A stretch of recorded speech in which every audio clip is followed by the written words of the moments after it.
boa noite. Boa noite. Boa noite. Estamos iniciando nossa primeira reunião do grupo de reflexão deste mês. O nosso tema é a Bíblia, pão que nos alimenta. Apresentação. O mês de setembro, para nós católicos, é tradicionalmente dedicado à Bíblia, Palavra de Deus.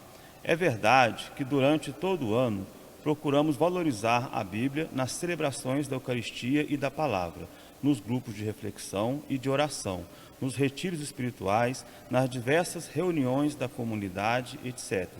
Porém, durante este mês, somos chamados a refletir sobre o valor que ela ocupa na nossa vida e a conhecê-la ainda mais.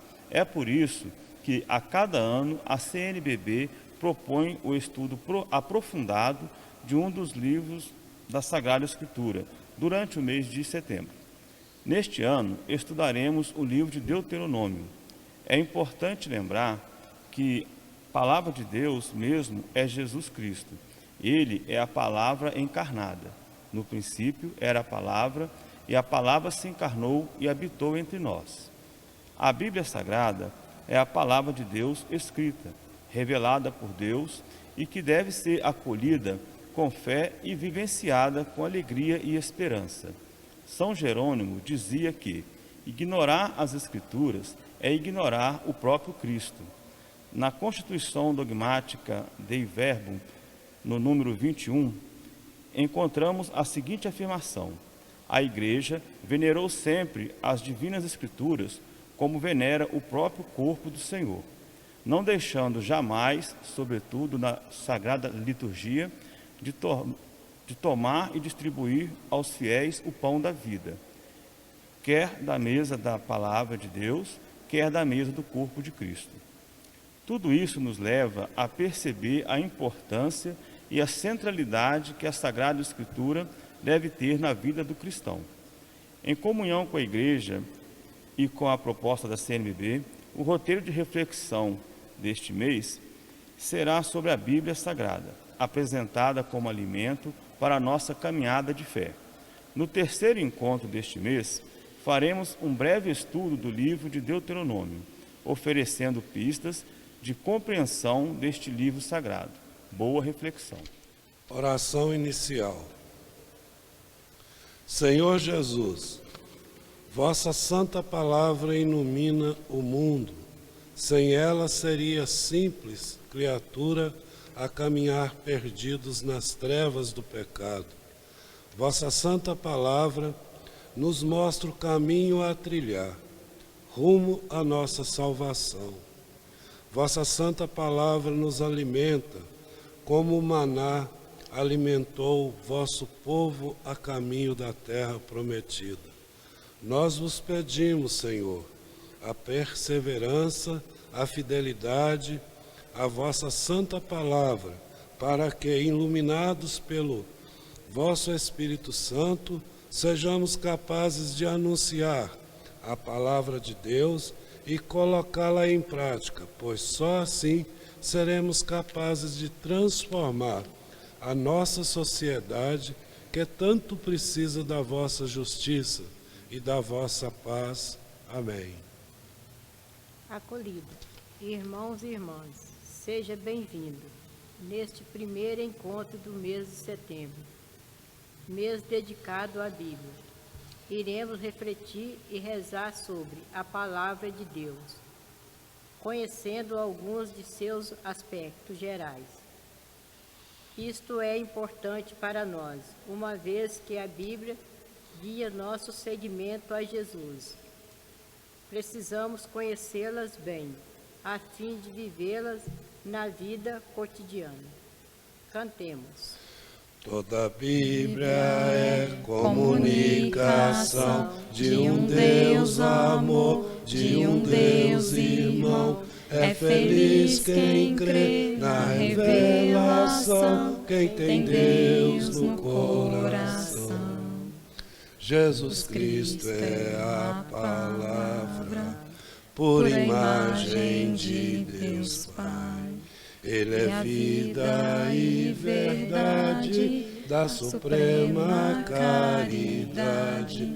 Toda a Bíblia é comunicação de um Deus amor, de um Deus irmão. É feliz quem crê na revelação, quem tem Deus no coração.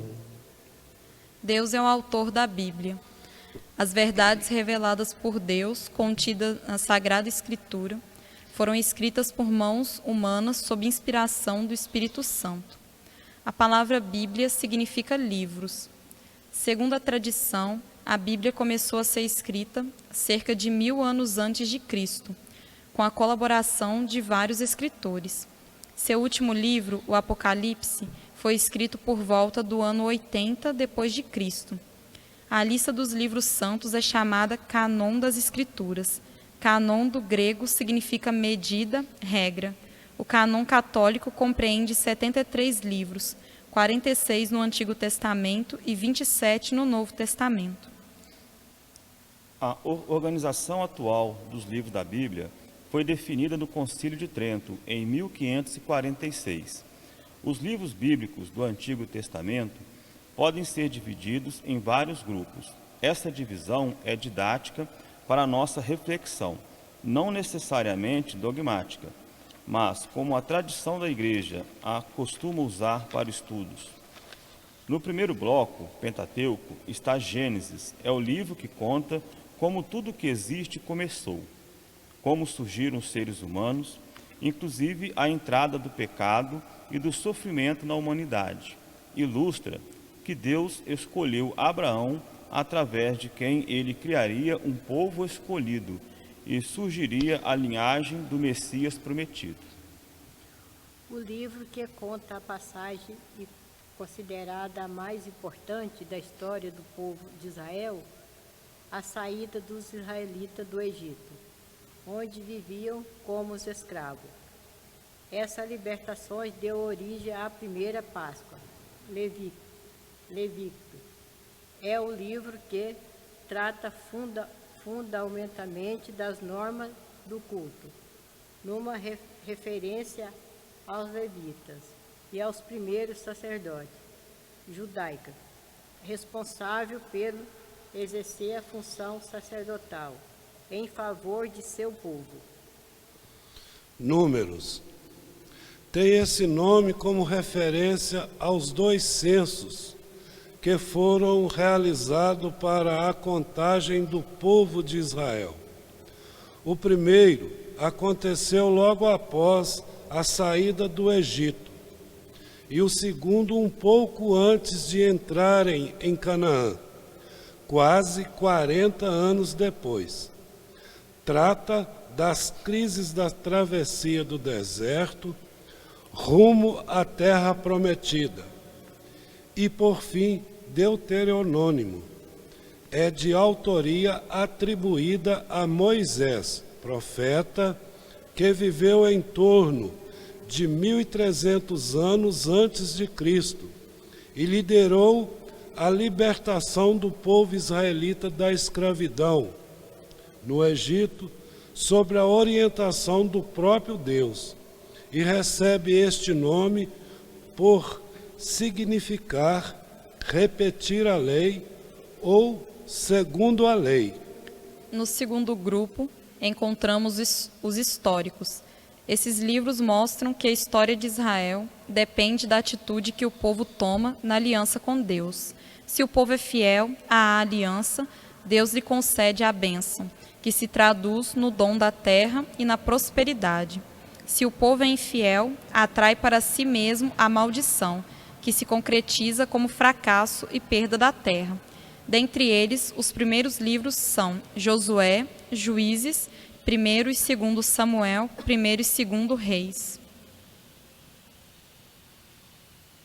1ª e 2ª Crônicas, Esdras, Neemias, 1º e 2º Macabeus. Esses livros procuram dar as normas básicas para a sobrevivência e a organização do povo de Deus, depois do exílio na Babilônia, Esdras e Neemias.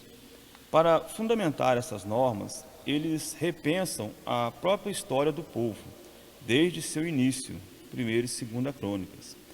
Os livros dos Macabeus mostram a resistência heróica de um grupo diante da dominação estrangeira que procura destruir a cultura e a religião do povo de Israel.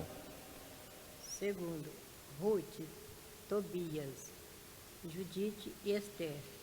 Mais do que a história propriamente dita, esses livros se apresentam como modelo de vivência de fé, diante de situações difíceis, seja de vida pessoais, Ruth e Tobias, seja de vidas nacional, Judite e Esther. O terceiro grupo é o dos sapienciais, ou poético.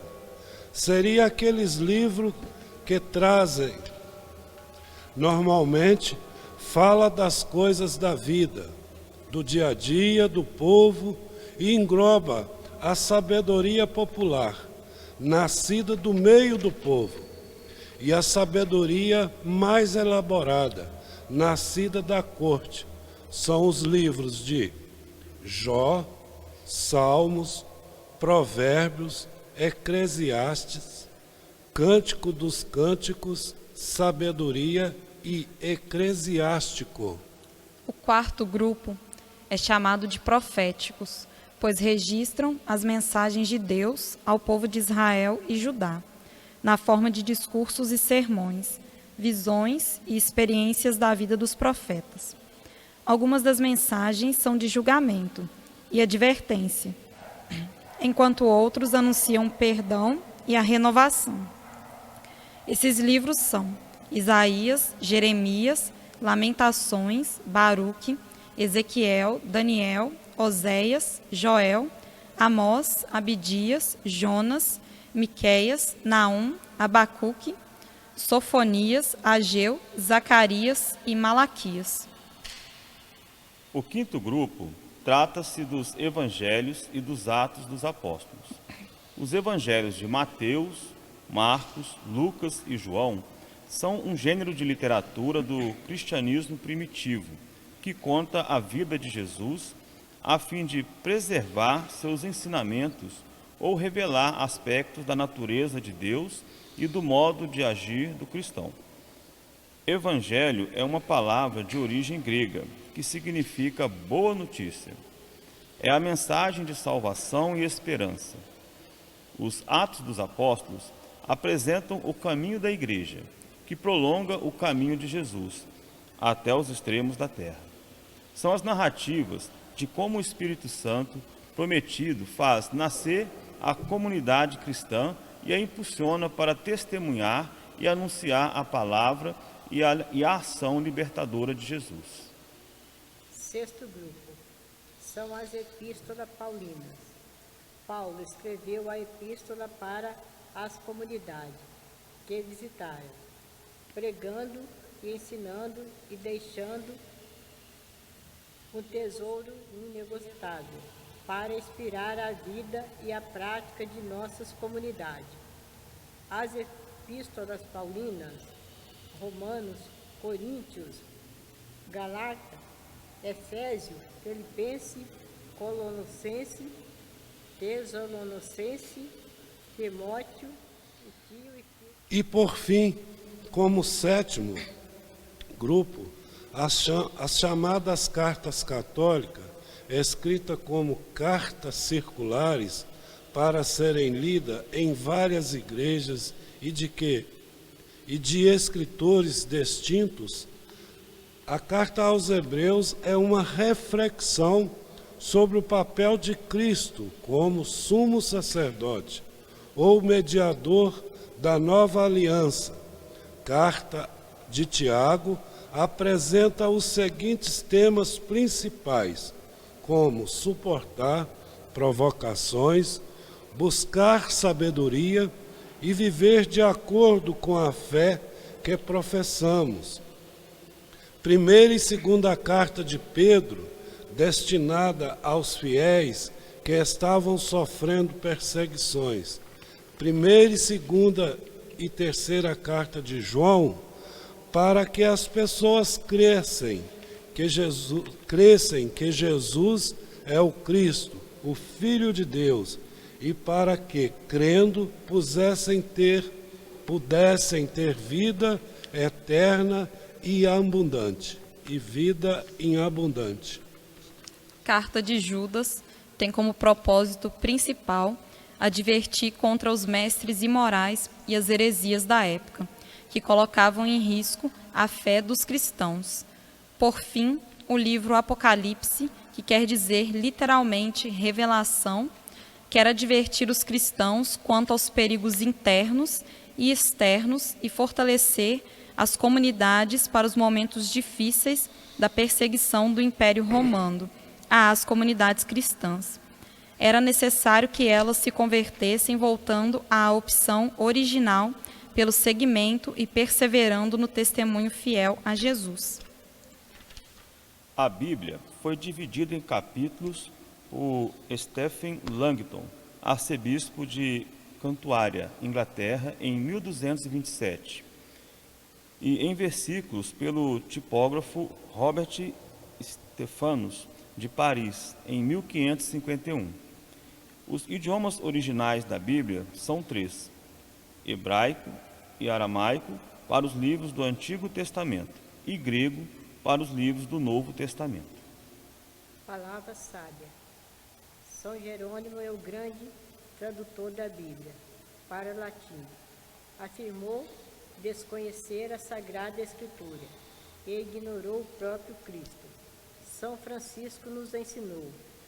Pregou sempre o Evangelho e, quando for necessário, use também as palavras.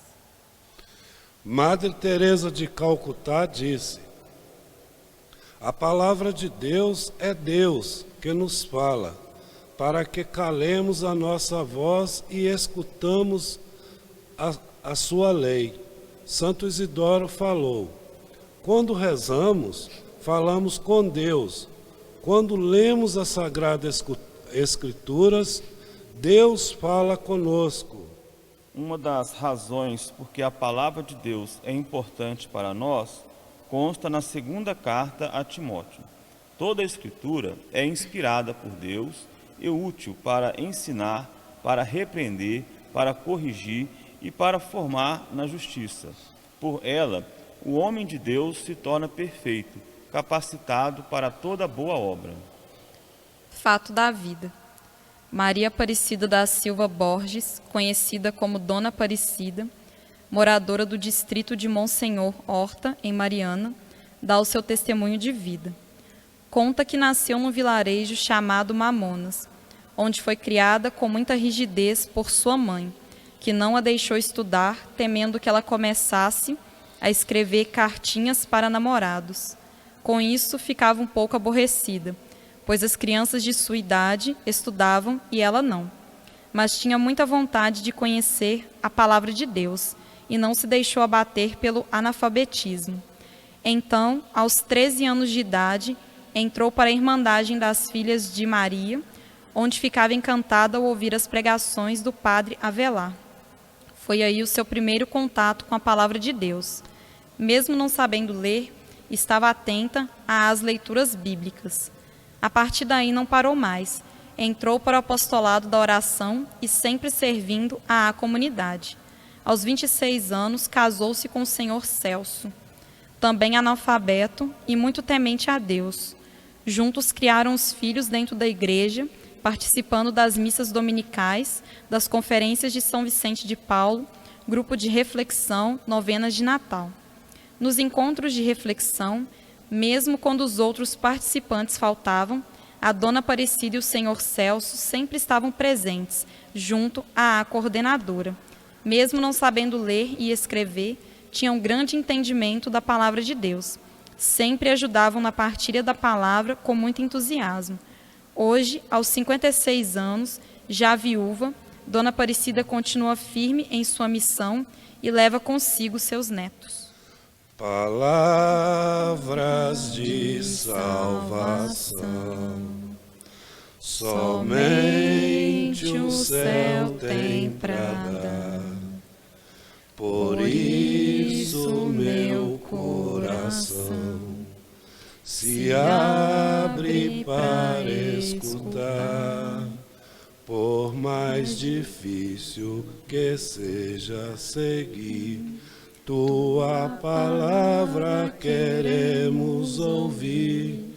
Por mais difícil que seja de praticar, tua palavras queremos guardar. Palavras de salvação. Somente o céu tem pra dar, por isso meu coração se abre pra escutar. O Senhor esteja convosco. Ele está no meio de nós. Proclamação do Evangelho de Jesus Cristo segundo Mateus. Glória a vós, Senhor.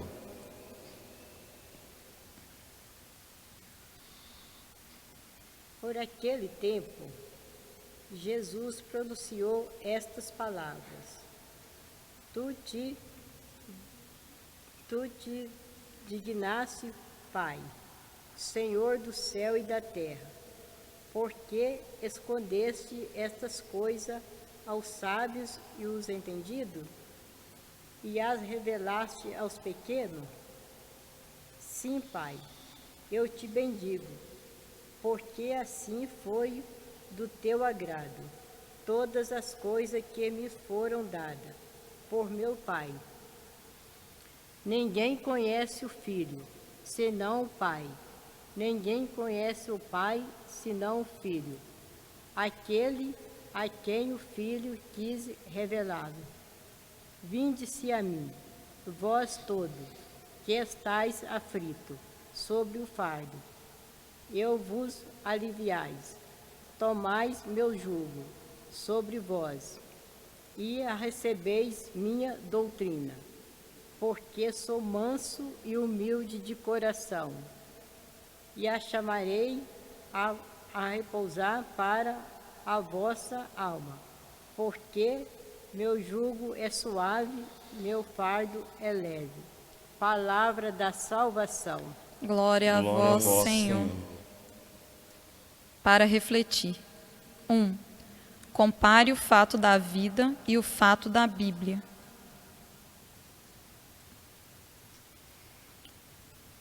Bom, na leitura da Bíblia, né, do trecho do Evangelho, a gente pode destacar a parte onde Jesus fala, né, que Deus revela a quem Ele quer revelar, né? Oculta aos grandes e revela aos pequeninos, né? Mostrando que não está na ciência, na sabedoria humana, esse conhecimento de Deus, né? E o fato da vida fala justamente isso, né? De uma mulher que quis aprender a ler, porém foi impedida na sua infância, né? Mas o seu desejo de seguir a Deus, de servir a Deus e a igreja, né, foi mais forte do que o fato de ela não ter aprendido a ler, né? Se percebe que uma vida de dedicação a Deus e à igreja, né, nos apostolados que ela participou, depois se casou também, né, uma pessoa analfabeta, também como ela, mas que os dois tiveram uma vida na igreja, uma vida de serviço a Deus, né? Mostrando assim, com certeza, né, um exemplo na comunidade onde viveram e também em comunhão com o que a gente leu lá atrás, aquelas palavras sábias, acho que foi a Margarida que leu, né? Aquela parte que Francisco fala, para pregar sempre o Evangelho, e se for preciso usar palavras, ou seja, pregar com a vida, né? Com os atos, com a atitude. Eu olhei por esse lado. 2. Por que Deus esconde essas coisas dos sábios e as revela aos pequeninos?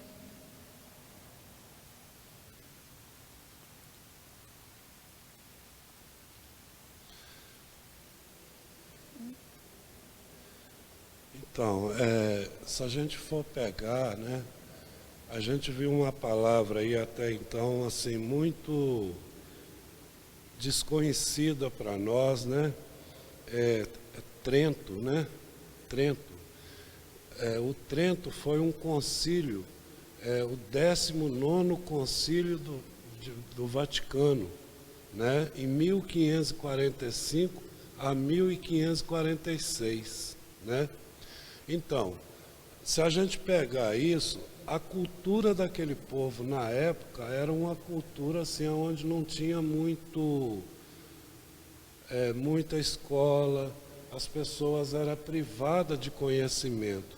Então eu acho que é por isso que Deus, né, revelou essas coisas a essas pessoas, né? Muitas das vezes a gente fala assim, a igreja escondeu muito tempo a Bíblia dos seus fiéis. Não, a igreja nunca escondeu a Bíblia dos fiéis, né? Muito pelo contrário, os fiéis antigamente eles não tinham muito acesso à leitura, como eu já disse, né? Nesse Concílio Vaticano de Trento, lá na Itália. Então, aí ele durou até 1960. Aí a igreja já começou a pensar numa sociedade que já tinha conhecimento da palavra de Deus, sabiam ler e já cobrava as coisas. Então veio o Vaticano II, né, que foi proclamado por João 23, o Papa da Alegria, né, que ajudou a dar essa abertura para a igreja. Então eu acho que é nesse sentido, né? Deus não escondeu nem de um e nem de outro. Todos têm uma oportunidade, né, igual, né? Pelo que eu entendo, né? 3. Por que motivo teria Jesus sentido tanta alegria ao dizer ao Pai que esconde a grande sabedoria divina aos sábios?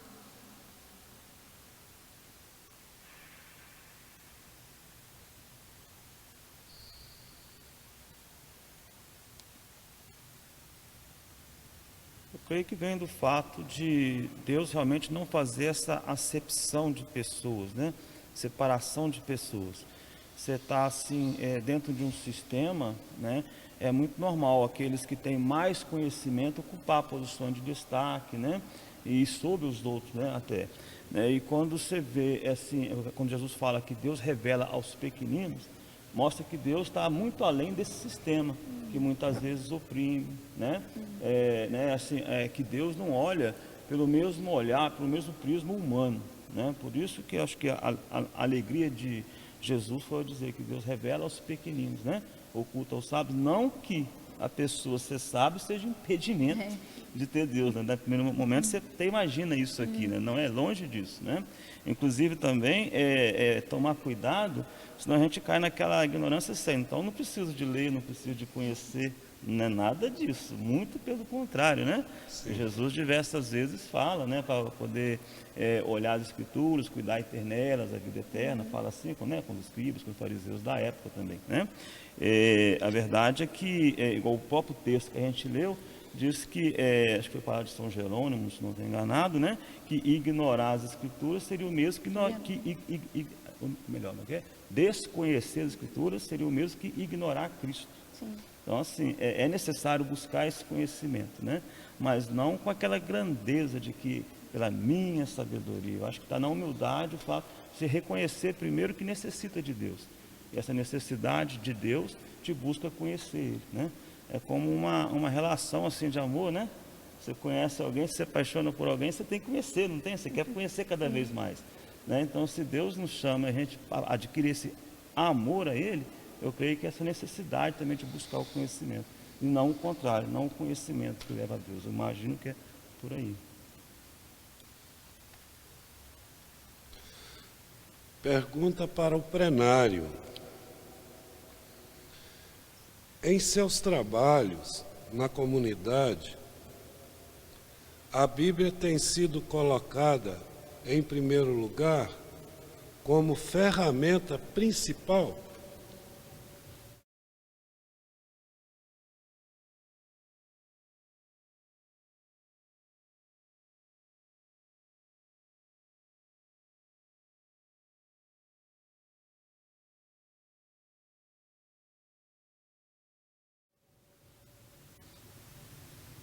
Bom, eu diria que lá na minha comunidade eu tenho colocado a Bíblia como ferramenta principal. Eu, Margarida, particularmente falando. E tem levado para as pessoas que me acompanham, né? Motivando a Até porque que eu cobro todos os encontros, né? Que as pessoas não usam carregar a Bíblia, né? Muitas vezes eu não sei porquê, né? Até brinco com isso, se tem vergonha de carregar a Bíblia, então eu cobro muito isso deles, e aonde eu vou, eu sempre estou levando a minha Bíblia, entendeu? Então na minha comunidade eu trabalho muito nessa posição da Bíblia, entendeu? Esse vez, então, a gente tem um grupo, né? E inclusive temos 2, né? Da Ação da Rita. E a gente fala muito sobre a Bíblia. A gente manda, agora, né, em setembro, a gente vai falar muito sobre esse tema da Bíblia. Ainda que a gente não tenha uns encontros, a gente fala pelo Zap sobre a Escritura Sagrada. A gente pega essa deixa, né, e fica assim até privilegiado, né, por estar, né, numa igreja regida pela Arquidiocese de Mariana, né, porque quando a Arquidiocese, a igreja em qual a gente frequenta, ela incentiva a gente a trabalhar nas pastorais ou nos movimentos, não tem como você trabalhar numa pastoral ou num movimento sem ter a palavra de Deus em mãos, né?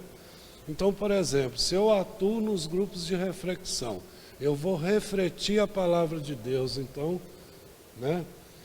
Eu atuo na pastoral do batismo, na pastoral da familiar, em outras pastorais, outros movimentos. Então, nós temos que ter. E na vida do trabalho, muitas das vezes no meu trabalho, eu não tenho a Bíblia, né? Mas eu tenho a palavra da Bíblia na mente, né? O Pai Nosso, a Ave Maria, a Santa Maria, não é isso? Isso tudo é bíblico. Então eu estou, no dia a dia, eu estou em conexão com a Bíblia, né? Graças a Deus por isso. Eu acho que todos nós, né?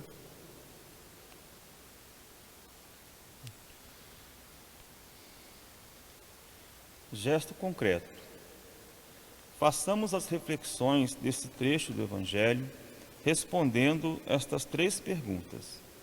Através deste texto, o que Deus denuncia na minha vida? O que Ele está pedindo de mim? Qual a proposta de Deus para mim hoje? São assim perguntas de cunho bem íntimo, né? Creio que cada um responde a si, né? Tanto nós Exatamente. aqui quanto aqueles que estão nos assistindo, né? Mas é importante, né, ao analisar o Evangelho, sempre fazer realmente essas perguntas, né? Para tudo ter sentido, né? Para não ler como se fosse um livro qualquer. Não é mais um livro, não um jornal, não uma revista, né? Então, muito importante essas 3 reflexões. Vou até ler de novo. Através deste texto, o que Deus denuncia na minha vida? O que Ele está pedindo de mim? Qual a proposta de Deus para mim hoje?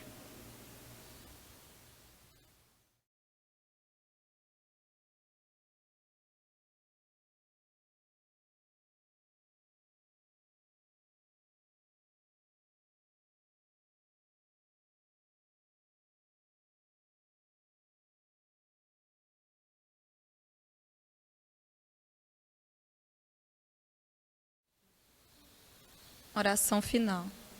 Pai nosso que Que estás estás no no céu, céu, santificado seja o vosso nome. Venha a nós o vosso reino. Seja feita a vossa vontade, assim na terra como no céu. O pão nosso de cada dia nos dai hoje. Perdoai as nossas ofensas, assim como nós perdoamos a quem nos tem ofendido.